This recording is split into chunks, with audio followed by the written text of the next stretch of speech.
Sa biyahe, tapos rin magtinda, balik na tayo sa pagluluto. 20 tayo ngayon mga lodi. Manok, gulay, isda! Yan naman ang ating menu for today. Na po ang isda. Susunod natin ang sibuyas na hiniwat, okra, malinis na po. Sigarilyas. Isang koy muna si chef. Parang ano hindi chef ha. MP yan dating Okay, lagyan natin ng sibuyas. Wala akong tagahawak kaya ako lang din. Si Liam hindi pa rin. Nakakausap ko yung Uy, mga sarap magulang yata nila. nito. Baka nga daw sa Monday pa sila magpasa. Ating kumulo. Dahil wala nga Lagyan natin din ng kamatis. Kinamay ko na ho, para mas malasa. Galing pa naman tayo sa CR. Pero yun ang the best. Ay mo natin kumulo. O mamaya na lang ho ulit ang kasunod. Pag kumukulo na. Ito mamarinate muna natin. Ating ipiprito lang po muna.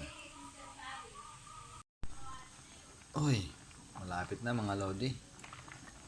Kumukulo na. Mukhang napakasarap. Sinabay ko na rin yung aking minarinate. Piprito ko naman pagkatapos kong maluto. Ito ang sinabawang isda. Puro gulay guys. Baka kasi pagka may edad na, kailangan natin ng gulay. Kurtol sa baboy at nang tumagal ang buhay. Prito naman tayo guys.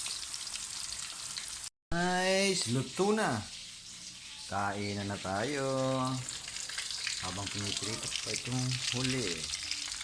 Dito na sa inyo guys, papakita ang aking subo at malaki ang subo. Baka mapasubo kayo.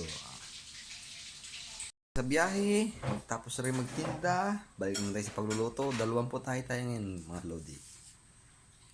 Manok, gulay, isda! Yan naman ang ating menu for today. Na po ang isda.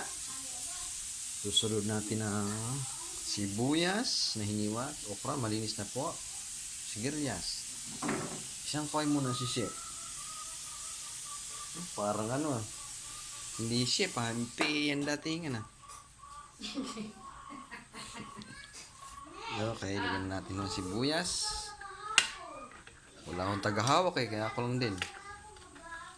Si Liam hindi pa rin. Nakakausap ko yung Uy, mga magulang sarap yata nila. nito. Baka nga daw sa Monday pa sila magpasa. Ating kumulo. Dahil wala nga Lagyan natin din ng kamatis. Kinamay ko na ho, para mas malasa. Galing pa naman tayo sa CR. Pero yun ang the best. Ay mo natin kumulo. O mamaya na lang ho ulit ang kasunod. Pag kumukulo na. Ito mamarinate muna natin. Ating ipiprito lang po muna. Uy, malapit na mga lodi. Kumukulo na. Mukhang napakasarap. Sinabay ko na rin yung aking minarinate. Piprito ko naman pagkatapos kong maluto. Ito ang sinabawang isda. Puro gulay guys. Baka kasi pagka may edad na, kailangan natin ng gulay. Kurtol sa baboy at nang tumagal ang buhay. Prito naman tayo guys. Nice, luto na. Kainan na tayo. Habang piniprito pa itong huli. Dito na sa inyo guys, papakita ang aking subo at malaki ang subo. Baka mapasubo kayo.